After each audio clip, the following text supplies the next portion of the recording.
Nung nag-umpisa ito, wala naman po talagang sarili siyang batas. Ang nakalagay lang doon, parang may isang paragraph lang, isang sentence, isang batas, na minimension po itong ALS na ito. Nung naging congressman ako, nakita ko po ito, tinatanong ko kung anong ginagawa sa ALS natin. Pag binasa niyo po yung old law na yun, isang paragraph, hindi na nga ALS naman talaga yun eh.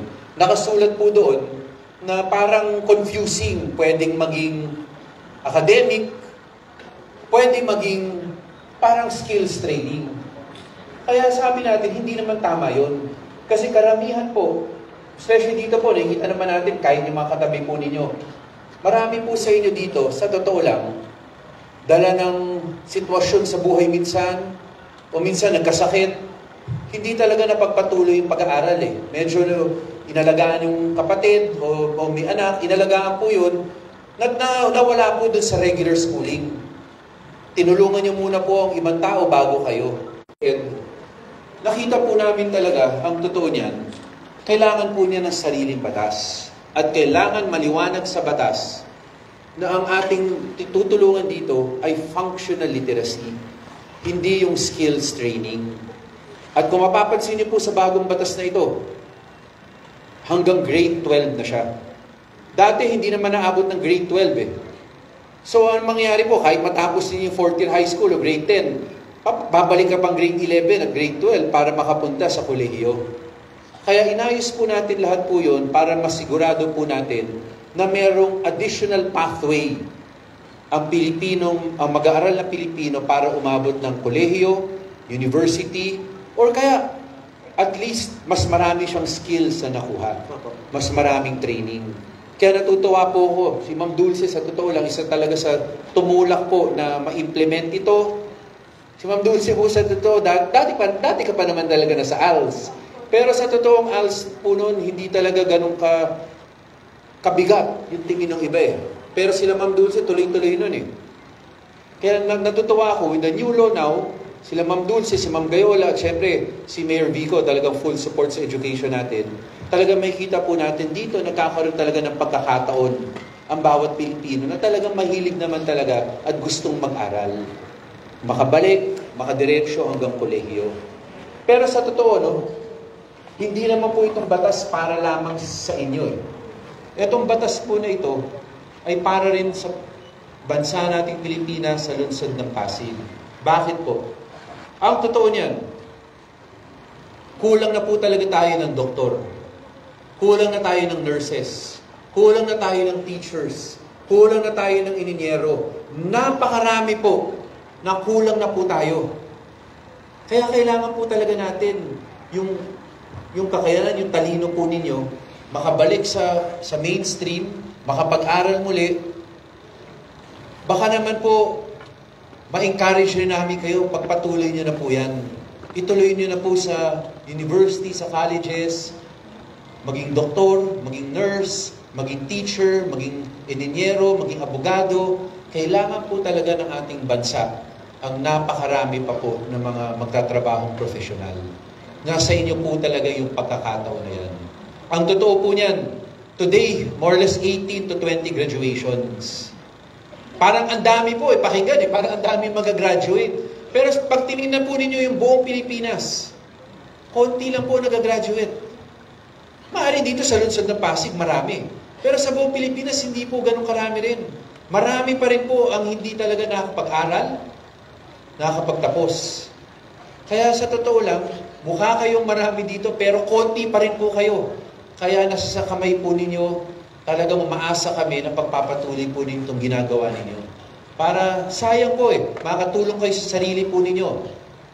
Makakatulong kayo sa pamilya ninyo. Pero lalong-lalo na makakatulong kayo sa kapwa pag pinagpatuloy po ninyo yan. Kaya sana po, tuloy-tuloy po ang pag-aaral na gagawin po ninyo. Sa totoo, porsigido kayo, kaya kayo nandito. Hopefully po, sa totoo lang, ay maging inspirasyon kayo ng ibang tao, maging inspirasyon kayo para sila rin bumalik sa pag-aaral, sila rin magtapos. Ang totoo po niyan, minsan kasi iniisip ng ibang tao, nasa mayayaman lang yan, o nasa may kaya, pero hindi na po totoo yan ngayon. Ngayon po, sa totoo lang, ang dami na po talaga nagsasucceed. Talagang kailangan mo lang talagang totoo sa sarili mo, totoo ka rin sa profession mo. Again, gusto ko lang mabanggit to, hindi naman dahil sa pero tayo dito sa lungsod ng Pasig, sa totoo lang, pinapansin na tayo. Hindi lang po dito sa bansa natin. Pero kahit sa pumunta, sikat talaga ang lungsod ng Pasig. Sikat tayo. Bakit?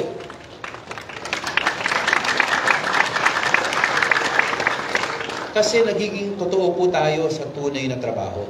Siguro ang best example dyan ay si Mayor Vico, sa totoo lang. Sa totoo, talagang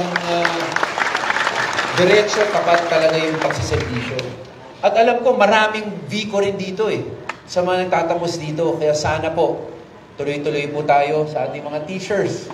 Tuloy-tuloy, Ma'am Gayola, kayo na rin ang bahala. At sana po, ay talagang kayo na ang mag-inherit po ng future natin. Mabuhay po kayo, congratulations po, at mabuhay po yung sa inyong pasok. Maraming salamat. Tubulang po kayo. Magandang umaga sa ating lahat. Ilan po ba ang graduate natin ngayon? Nakalimutan ko yung 363 graduate mula sa ALS. Congratulations po sa inyo. Nakakatuwa po, kinagagalak ko pong maging bahagi ng graduation ceremony na ito. Makita ang parang sasaya po natin ngayon. Ang gaganda po ng mga ngiti ninyo ngayong umaga na ito. Alam niyo yun? Opo. At syempre, bago po ang lahat, nais kong pasalamatan ng bawat isa na tumulong sa atin, iba't ibang stakeholders. Syempre, ano po? Ay, hello po. Kala ko ano yung sasabihin sa ating mga kasama mula sa Department of Education, Ma'am Gayola, maraming salamat po. Talagang napakasipag po ng mga kasama natin sa division.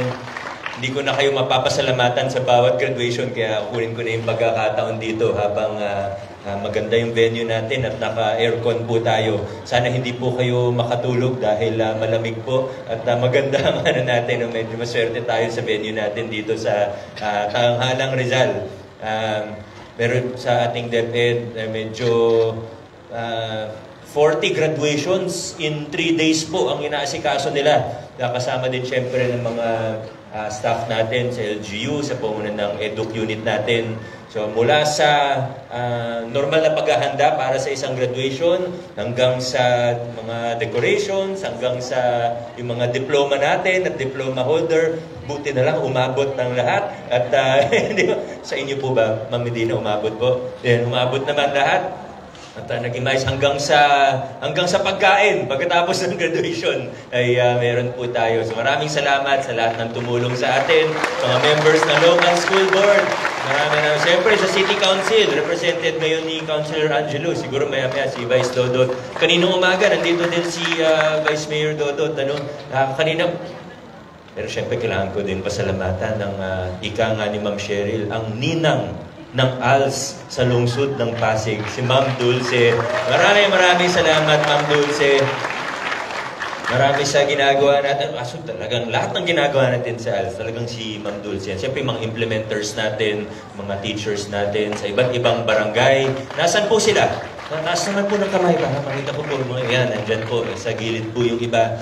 Talagang nakikita natin paganda ng paganda, palakas ng palakas ang programa natin sa ALS. Sa lungsod ng Pasig. Tama po ba, Ma'am Dulce? Paganda ng paganda, palakas na palakas. At syempre, isang bahagi niyan ay wala na pong iba, kundi yung nabanggit ni Congressman kanina na batas na nagpapalakas sa ALS, na institutionalize po siya. Naging mas maayos po ang programa nationwide. Pero ang hindi po nabanggit ni Congressman kanina ay yung ALS na batas po natin o yung ALS law po natin. Ang may akda po nun ay wala na rin pong iba, kundi ang congressman natin sa Pasig, na si Congressman Roman Romulo. Kaya thank you, Kong.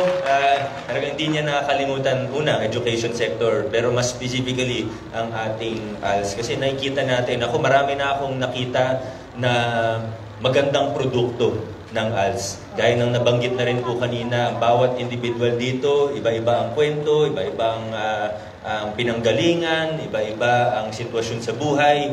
Pero sa gitna ng lahat ng pagsubok, meron tayong pagsubok na pangkolektibo, gaya ng pandemya, gaya ng hindi tayo makapag-meeting ng ilang taon din ng face-to-face. Meron kayong pagsubok na pinagdadaanan bilang individual, sa pamilya, sa barangay. Pero kinaya po ninyo ang lahat ng pagsubok na yan para makarating po kayo dito sa graduation ceremony na ito. Kaya talagang nakakatuwa, proud na proud po kami at hindi ko makalimutan yung mga barangay po natin. Dito yung ibang kapitan natin, gaya ni Cap Raymond ng San Antonio. May iba pa ang kapitan po nandito, mga kagawad po natin. Nandito rin, syempre partner din natin ng barangay sa pagpapatupad ng ALS. Pero higit sa lahat, nandito po kayo dahil, ayun nga po, nagpursige po kayo. Ano man ang sitwasyon sa buhay, ano man ang pagsubok sa inyong mga buhay, ay nagpursige po kayo. Pinagpatuloy ninyo. Madali man o mahirap, mas malamang, mahirap ang mga pinagdaanan pero kinaya po ninyo, ngayon nandito na po kayo. At asahan po ninyo na una, sa side ng, sa parte naman po ng lokal na pamahalaan, patuloy nating susuportahan ang programa ng ALS kasi nakikita natin yung mga magagandang produkto na ito.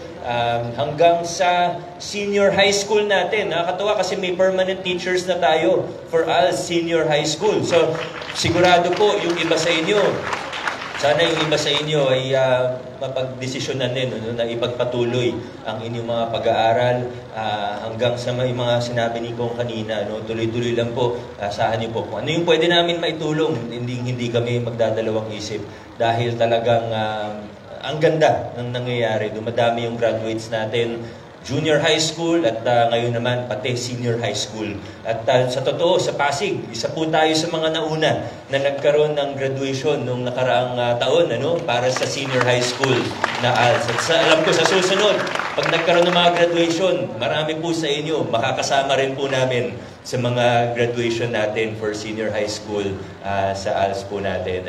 Hindi ko na masyadong habaan pa ang aking mensahe dahil alam kong excited na rin po kayong magmarcha dito sa entablado para makuha ang inyong sertipiko o diploma. Muli po, sa ngalan ng pamahalaang lungsod, maraming salamat sa inyo. We are proud of you. Congratulations sa inyong lahat. God bless po.